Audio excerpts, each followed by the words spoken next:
और जयपुर हादसे से जुड़ी हुई एक बड़ी जानकारी मिल रही है। बड़ी खबर आपको बता दें, रेस लगाने के चक्कर में हादसा हुआ। एक आरोपी से पूछताछ में यह बड़ा खुलासा हुआ है। चुरू का रहने वाला दिनेश ऑडी कार चला रहा था, जिसने 16 लोगों को कुचल दिया, जिसमें एक व्यक्ति की मौत तो वहीं 15 लोग घायल हो गए थे। और अब इसको लेकर एक बड़ा खुलासा हुआ है कि दोनों ही कार में जो लोग सवार थे उन्होंने शराब पी हुई थी, नशे की हालत में थे और रेस लगा रहे थे। इसी चक्कर में तेज रफ्तार कार अनियंत्रित होकर तमाम फूड स्टॉल से भी टकरा जाती है और 16 लोगों को कुचल देती है।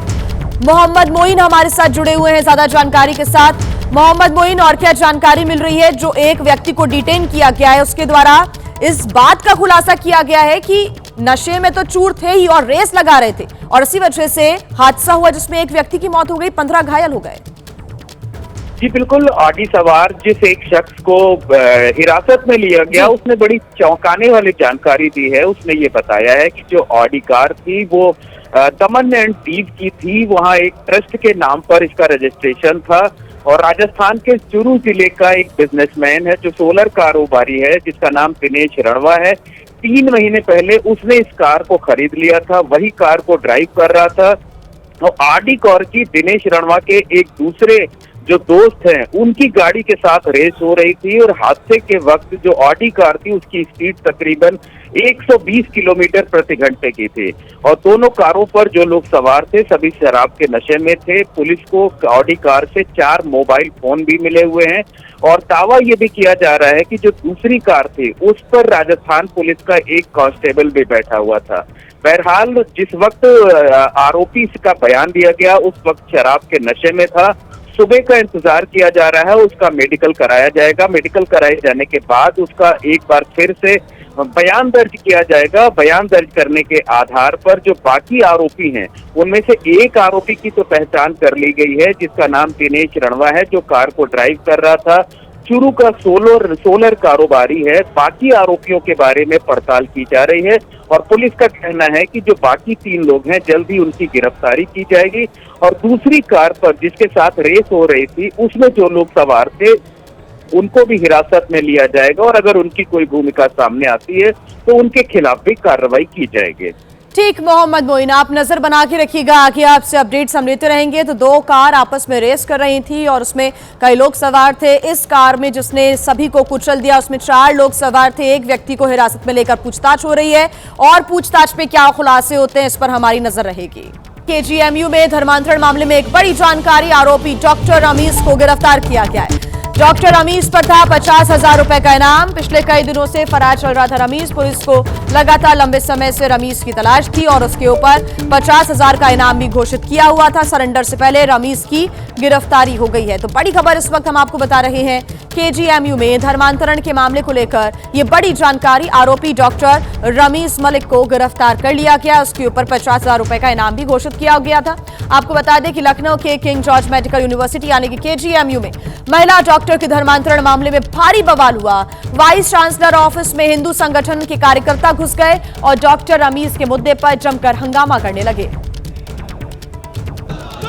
यूपी महिला आयोग की उपाध्यक्ष अपर्णा यादव केजीएमयू के वाइस चांसलर से मिलने पहुंची थी, तो उनके साथ बड़ी संख्या में पहुंचे हिंदूवादी संगठनों के कार्यकर्ता भी वहां पहुंच गए और वाइस चांसलर के दफ्तर में जमकर तोड़फोड़ की। अपर्णा यादव का आरोप है कि वो काफी देर तक इंतजार करती रहीं, लेकिन वाइस चांसलर उनसे मिलने नहीं आई। जो ये पूरी परमिशंस नहीं थी, 2 साल के साक्ष्य थे और उस व्यक्ति विशेष को बचाने का कार्य करा है।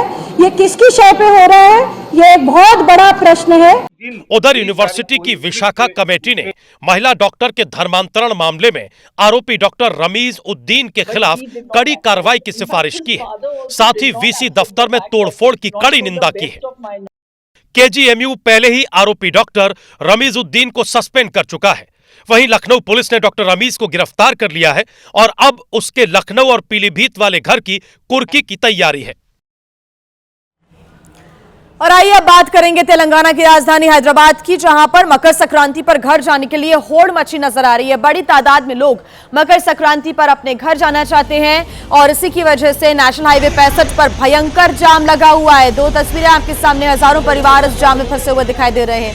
दरअसल सभी लोग अपने पैतृक गांव में परिवार के साथ संक्रांति का त्योहार मनाना चाहते हैं। ऐसे में घर पहुंचने के लिए बड़ी संख्या में लोग अपने घरों के लिए रवाना हो गए हैं और हजारों गाड़ियों के सड़क पर आने की वजह से नेशनल हाईवे 65 पर भारी जाम के हालात बन गए। शुक्रवार रात से हैदराबाद से विजयवाड़ा जाने वाले नेशनल हाईवे 65 पर भारी जाम के हालात देखने को मिल रहे हैं और लोग इससे काफी परेशान भी हो रहे हैं। और आइए अब बात करेंगे उत्तर प्रदेश के झांसी की, जहां पर पहली महिला ऑटो ड्राइवर की हत्या के आरोपी को पुलिस ने मुठभेड़ के बाद गिरफ्तार कर लिया है। पुलिस से मुठभेड़ में घायल हुए बदमाश मुकेश झा के ऊपर 25,000 रुपए का इनाम घोषित था और उसकी पुलिस को लंबे अरसे से तलाश थी। बता दें आपको कि आरोपी मुकेश झा पर झांसी की पहली ऑटो ड्राइवर अनीता चौधरी की गोली मारकर हत्या करने का आरोप है और इसी केस में पुलिस ने उस पर 25,000 रुपए का इनाम भी घोषित किया था। जानकारी के मुताबिक पुलिस ने जब आरोपी मुकेश झा से सरेंडर करने के लिए कहा तो उसने पुलिस पर गोली चला दी और उसके बाद पुलिस ने जवाबी कार्रवाई की। मुकेश के पैर में गोली लगी और वो घायल हो गया। पुलिस ने आरोपी मुकेश झा को अस्पताल में भर्ती करवाया है और उसके कब्जे से पुलिस ने एक अवैध तमंचा, एक जिंदा कारतूस और एक कारतूस का खोखा भी बरामद किया। पुलिस और आरोपी के बीच नवाबाद इलाके में एनकाउंटर हुआ। आरोपी मुकेश ने 5 जनवरी को इस वारदात को अंजाम दिया था और इसे खुदकुशी का रूप देने की भी कोशिश की थी।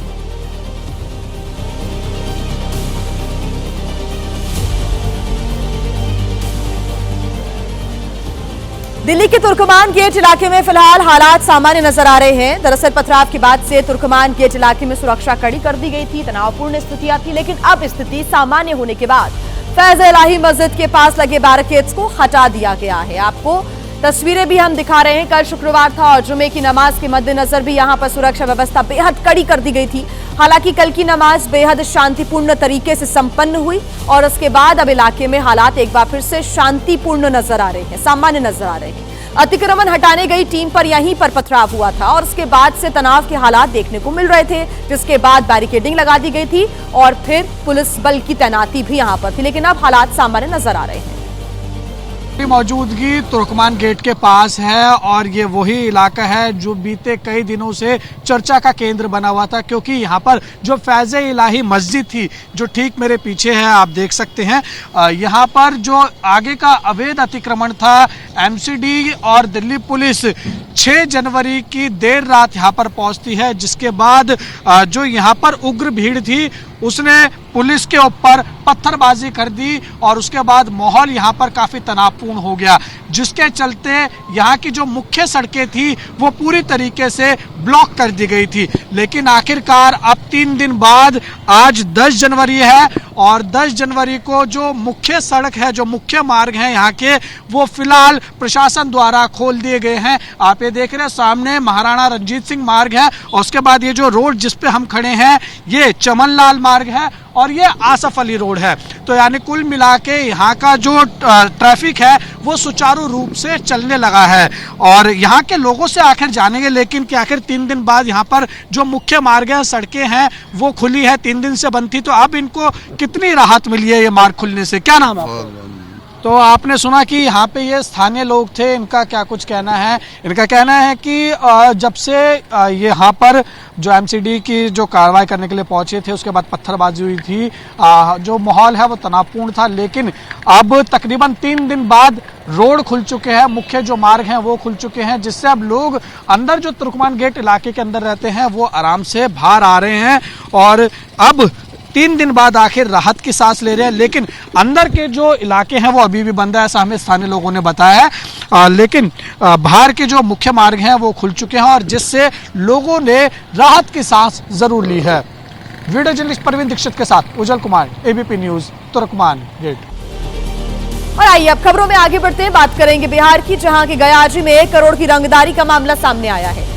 धमकी देने वाले ने फोन पर एक डॉक्टर की पत्नी को जान से मारने की धमकी भी दी है। भगत सिंह बोल रहे पटना से। पटना में क्या करते हैं आप? पैसा इंतजाम नहीं होगा। गया जी के ANMMCH में न्यूरो सर्जरी विभाग में प्रोफेसर के पद पर तैनात डॉक्टर सत्येंद्र कुमार के घर उस वक्त डर का माहौल पैदा हो गया जब उन्हें धमकी भरा फोन आया। नाम पूछे जाने पर आरोपी ने खुद का नाम भगत सिंह बताया। उसने पहले तो डॉक्टर की पत्नी को जान से मारने की धमकी दी, साथ ही 1 करोड़ रुपए की रंगदारी मांगी। आप कौन हैं? उनको पता है क्या? भगत सिंह बोल रहे हैं पटना से। भगत सिंह चाहते क्या चाहते हैं? क्यों फोन करते हैं बार बार? आप क्यों फोन कर रहे हैं बार बार? क्या बात है? अब क्यों तंग कर रहे हैं इस तरह से? हैं? डॉक्टर सत्येंद्र के मुताबिक धमकी उन्हें एक बार नहीं बल्कि कई बार मिली। पहली बार 27 दिसंबर और दूसरी बार की धमकी 31 दिसंबर को मिली। डॉक्टर सत्येंद्र ने घटना की शिकायत थाने में दी है। पुलिस कॉल करने वाले आरोपी का नंबर और कॉल डिटेल वगैरह की पड़ताल में जुटी है। वहीं धमकी के बाद से डॉक्टर सत्येंद्र का परिवार खौफ में है और घर पर तनाव का माहौल है। और आइए अब बात करेंगे हिमाचल प्रदेश की। हिमाचल प्रदेश की राजधानी शिमला के चलौठी इलाके में आधी रात में अचानक ही लोग घर छोड़कर भागते हुए नजर आए, जिसकी वजह से काफी देर तक हड़कंप मच गया। दरअसल शिमला संजौली ढली बाईपास पर टनल निर्माण का कार्य चल रहा है और इसी दौरान सड़क और दुकानों में दरारें आ गई है, जिन्हें देखकर लोग खौफजदा हो गए। इसके बाद लोग अपने बैग लेकर सड़कों पर आ गए और काफी देर तक मौके पर अफरा तफरी का माहौल नजर आया। लोगों का आरोप है कि टनल के काम की वजह से कई सारे घरों पर बहने का खतरा मंडरा रहा है, साथ ही सड़क भी धंसने लगी है, जो किसी भी वक्त किसी बड़े हादसे की वजह बन सकता है। ऐसे में लोग अपने घरों से बाहर निकल आए और उसके बाद टनल के काम को भी फिलहाल रुकवा दिया गया है। पुलिस ने पर्यटकों और स्थानीय लोगों से सावधानी बरतने और वैकल्पिक रास्तों का पालन करने की अपील की है। बात करेंगे राजस्थान की राजधानी जयपुर की, जहां पर रफ्तार का कहर एक बार फिर से देखने को मिला है। जहां पर पत्रकार कॉलोनी में एक तेज रफ्तार ऑडी कार ने 16 लोगों को टक्कर मार दी, जिसमें एक व्यक्ति की मौत हो गई। जिन लोगों को ऑडी ने टक्कर मारी वो सड़क किनारे खड़े थे, तभी तेज रफ्तार में ऑडी आई और लोगों को टक्कर मार दी। यहां तक कि सड़क पर लगे दाल बाटी चूरमा के ठेले को भी ऑडी ने उड़ा दिया। एक्सीडेंट के बाद सड़क पर लगे ठेले, लोगों के चप्पल जूते बिखरे हुए नजर आए। यह एक्सीडेंट इतना भयंकर था कि ऑडी कार के भी परखच्चे उड़ गए। पुलिस के मुताबिक यह एक्सीडेंट रात करीब 9:30 बजे हुआ, जब लोग सड़क किनारे ठेले पर खड़े होकर खाना खा रहे थे। इस एक्सीडेंट से पूरे इलाके में अफरा तफरी मच गई। गाड़ी टकराई हुई थी और काफी लोग इंजर्ड में पड़े थे, काफी भीड़ हो रखी थी, अफरा तफरी का माहौल था। स्थानीय लोगों ने सभी घायलों को इलाज के लिए एसएमएस और जयपुरिया अस्पताल में भर्ती कराया, लेकिन हादसे में एक व्यक्ति की मौत हो गई। वहीं हादसे की खबर जैसे ही मिली, पुलिस घटनास्थल पर पहुंची। पुलिस ने मौके से टक्कर मारने वाली कार को जब्त कर लिया है। कार दमन और दीव के रजिस्ट्रेशन नंबर वाली बताई जा रही है। एक व्हाइट कलर की ऑडी थी, जो कि यहाँ पर जो खड़वास सर्कल पर यहाँ कुछ ठेले लगे हुए थे, के ऊपर ये व्हाइट कलर की ऑडी चढ़ गई। एक्सीडेंट के बाद शासन प्रशासन पूरे एक्शन में नजर आया। सीएम भजनलाल ने घटना पर दुख जताते हुए घायलों के बेहतर इलाज के निर्देश दिए। पुलिस फिलहाल मामले की जांच में जुटी है, लेकिन जिस तरह से ये एक्सीडेंट हुआ है, उससे जयपुर की पत्रकार कॉलोनी में दहशत और आक्रोश का माहौल है।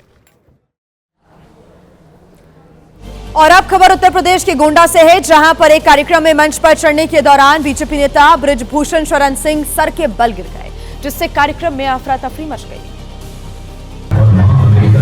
बताया जा रहा है कि बृजभूषण शरण सिंह शॉर्टकट से मंच पर चढ़ने की कोशिश कर रहे थे, तभी उनका बैलेंस बिगड़ गया और वो सिर के बल गिर पड़े। हालांकि फुर्ती दिखाते हुए वे तुरंत संभल गए और खड़े होकर मुस्कुराने लगे, जिसका वीडियो सोशल मीडिया पर वायरल हो रहा है।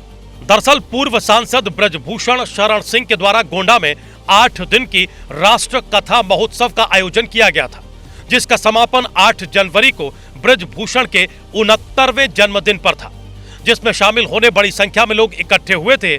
इसी दौरान उनके साथ यह हादसा हो गया। गनीमत रही कि उन्हें किसी तरह की कोई चोट नहीं आई।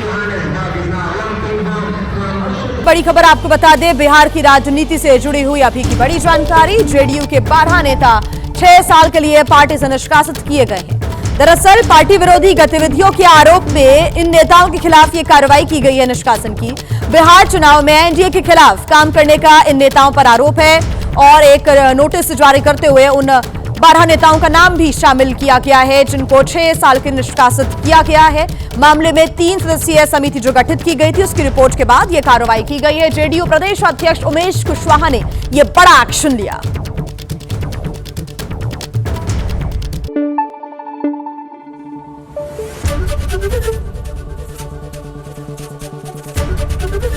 एबीपी न्यूज आपको रखे आगे।